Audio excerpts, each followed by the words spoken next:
I'm actually, now it's available, by the way. Now you can buy it and purchase and listen to it, because I did, and I have been listening to it.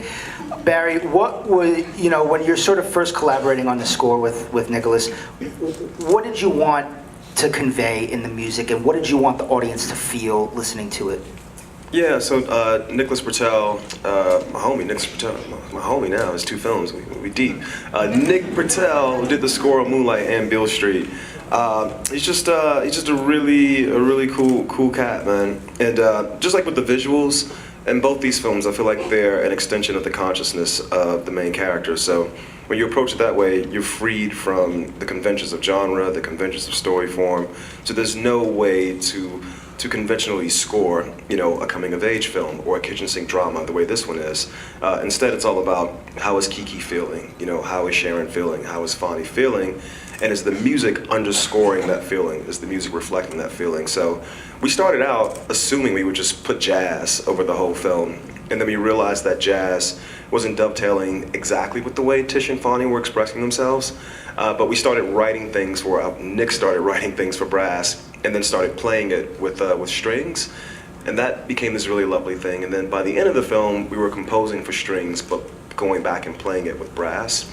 And so we ended up in this really lovely place. James Baldwin's father was a jazz man, and so I wanted to be very jazz heavy. But Barry Jenkins is a strings person, so the movie ends up being jazz and strings. But what I love about what Nick does is there's a scene between Stephan James and Brian Tyree Henry, where Daniel Carty comes over, they're talking for like 12 minutes, a 12-minute scene. And then at a certain point, we needle drop Blue and Green by Miles Davis.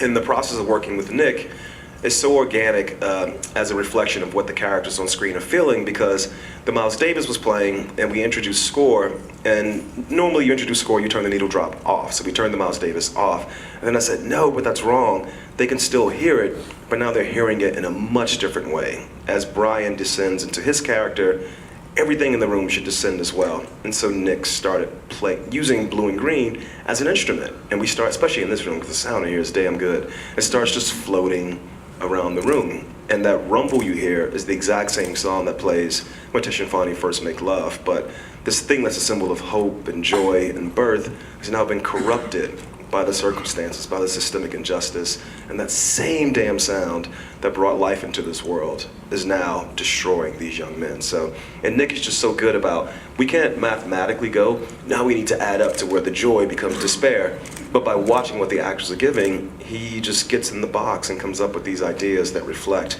musically, sonically, you know, what the actors are presenting with their emotions. So, really lovely cat, man. I enjoyed working with him.